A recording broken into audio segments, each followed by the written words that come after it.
right or wrong. Mm-hmm. And if you don't speak up when it's right or wrong, those are the people who let shit go on too far. But if everyone said, yo, this isn't right, I believe that more than less of our friends, right, would say, yo, this is fucked up. But if only 3 people speak out about it, then the world's going to move on as if it doesn't matter. Oh, it's cool to go shoot somebody. There's no consequence. You don't look at that as a bad thing. Even these guys who ran out with guns and shot this kid, if they felt like the world was against white men running out and shooting black kids, they wouldn't do it. Say that again? The men who grabbed guns and ran out and shot these kids, if they felt like the world was against it strongly, they would not have grabbed guns to shoot this kid. Yeah. I'll give you an example. Until Michael Vick got in trouble for fighting dogs, for dog fighting, I don't think a lot of people thought too much about dog fighting. Yeah. Especially if you were black in the South. We know dog fighting happens. We grew up seeing it. Like if you live south of Maryland and you have a farm or you have animals, there's a good chance you've seen a dog fight. It's a part of culture. When Michael Vick got in all that trouble for dog fighting, nobody ever wanted to get caught dog fighting again. Right? Because there were so many people who were so against it.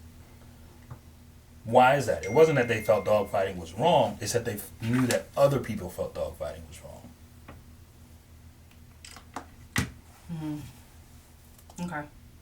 Right? But if not a lot of people speak out when you shoot and kill a black man, then it's okay when I see a black man to grab a gun. That's the first thing I'm going to do because the world knows that black men are dangerous, so they'll back me in this. They're justified in their mind. But now that you've seen what happened to Michael Vick, you're not going to grab your dog and go to a dog fight if you live in the South. You damn sure don't want to get caught doing it. So even if you aren't against it, you're still afraid to do it. It's why most people don't steal. It's why most people don't kill. It's not that they, in their minds, think this is a horrible thing. The fear is what happens if I get caught and other people see that I do it. And obviously killing a black man is justified. It's justified. So for the people who are in the middle, not far left or far right, you've got to speak out so that the people who have a choice to make will say, I'm not going to kill this black man. That's the worst thing I could do. You'd hope that it'd just be like, I'm not going to kill this man. But in America, there is for cops, for people of authority, for people who feel like they have some level of authority. The idea of a black man being a challenge or being a threat or being a problem comes first. Right? We always talk about it. There's the thing of a black man has to prove he is good. Because they're guilty first. Yeah, you're guilty first. A black man, including me, you have to prove you are good first. Then once you're good, it's like, oh, you're a good black man. You're a nice black man. You're a kind black man. You're smart. You're a smart black man. You're different. Yeah, you're different. You're unique. Than the rest. Yeah, you're unique. Oh, he's so nice. He's so nice. Right? When people say that to me, I'm like, well, what am I supposed to be? Like, what was your expectation? But I have friends whose parents said that. Oh, wow, he's such a nice guy. Like they were surprised. Like if your son or daughter brings someone to the house, shouldn't they be a nice person? But do you say that for all your friends, or is it just the ones who are dark skinned? Is the assumption that I wouldn't be nice, and then I surprise you, and then, now that I'm nice, I'm accepted. And that's a reality we deal with. But we as black men, we deal with that all the time. It's just a given. But until we make it where you don't have to prove you're nice or good, then grabbing the gun is going to make sense to the white man. It's always going to make sense. Because why not? Again, if you're scared of a dog, you're going to grab a bat. I'm terrified of snakes. So if you told me there's a snake in the yard, I'm not grabbing something soft to grab the snake. I'm not grabbing gloves to grab the snake. I'm grabbing something to kill the snake. Because I was raised to be terrified of snakes. Yeah. But if you told me there was a bunny in the yard, I'm not grabbing a knife or a bat or anything to kill the bunny. I'll be like, oh, wow. Big a bunny, like their teeth are? Yeah, but I wasn't raised to be afraid of bunnies.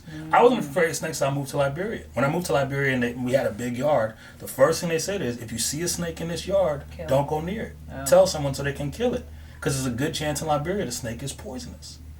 So once that was embedded in me at 5, 6 years old, the idea of a snake being dangerous has grown with me. So even though people have snakes as pets, even though people love snakes, because at 5 years old I was told a snake is the most dangerous thing in the world, I can't look at a snake and not think, kill it. So that's me with a snake. So now, imagine being a white man in the South. What were you taught at 5 years old about black men? So how can you at 65 not look at a black man and think, I got to grab my gun when I see this black man? I may not want to kill the snake. I don't want to even touch the snake. I'm sure he didn't go out there to kill that guy. Right. But no different than I don't go out there to kill the snake. My goal is to scare the snake away so it doesn't come and hurt us. But if the snake turned around and looked at me, I'm killing that snake. Well, that's what happens to black men. We're the snake to white America. It's like, we don't want to kill you, but we've been taught since we were kids that you are dangerous. So when a cop sees a black man, he sees, it's what I see when I see a snake. It's like, oh God, don't do anything crazy because I don't want to hurt you, but I will. Mm-hmm. When a cop sees a white man, or any other man, white woman, whatever it is, it's like me seeing a bunny. Now again, if the bunny turned at me, I'd be like, damn, that's a crazy ass bunny. Well, what do they say when a white man does something wrong? He's crazy. He's crazy. He's not. That's not normal for a white man. That's not normal for the bunny. The bunny's supposed to be cute and run away. But if a snake turns at me, I'm expecting it to. That's why I already have my knife ready. That's why I already have the bat ready. So for our friends who know that that's not the case, right? You've grown up around people like me, like you, and others. We went to a school that was really diverse. Mm-hmm. So why can't those people step up and say, hey, no, like, this isn't right. Yeah. Black men, black women aren't naturally evil. They're not naturally negative. This isn't right. We should do something about this. The people that killed this guy, it's unfortunate for them because I don't think they had the intention of killing this guy. But you have to prove a point with them. The same way they proved a point with Michael Vick. Mm-hmm. Wasn't right, but they proved the point. Since then, you never heard of another athlete tied to dogfighting. Mm-hmm. You've never even heard of dogfighting in the news. Yeah. People are terrified to do it.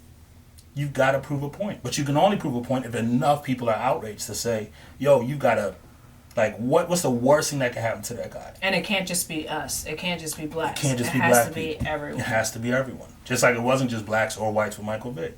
It was all dog lovers. The ASPCA and the Habitat. It was all these people. Like, oh my God, Michael Vick. Oh my God, dogs. And again, I love dogs, but it was more than just about dogs with Michael Vick.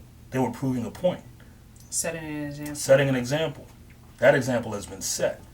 We haven't set an example with black people being killed in America yet. Zimmerman's still alive. Like, you got to prove. You got to step up and say, yo, this shit is not right. And then if they don't do it, what do you do? Yeah. If they don't set an example, if these guys don't get life, if these guys don't get tried for first-degree murder, if these guys don't get the things that you would do if this was a black man killing a white man, then what do we do? What do we as a collective do? This is not a Republican Democrat thing. This is not a black or white thing. This is not a young or old thing. This is just a human thing. I talk about it almost in every episode. Like, people don't care about humans anymore. They don't care about protecting each other anymore. And the messed up thing is that Georgia does not have hate crime laws at all. So they'll never be charged as a hate crime. Well, how could they? You know what Georgia is. We're not that far away from Jim Crow South. Look at my father. Hey, we're not that far away. He remembers segregated water fountains, and he remembers, working in a watermelon patch. You sit down and talk to him, he remembers all these things. And he wasn't paid with money, he was paid in watermelon, which doesn't sound like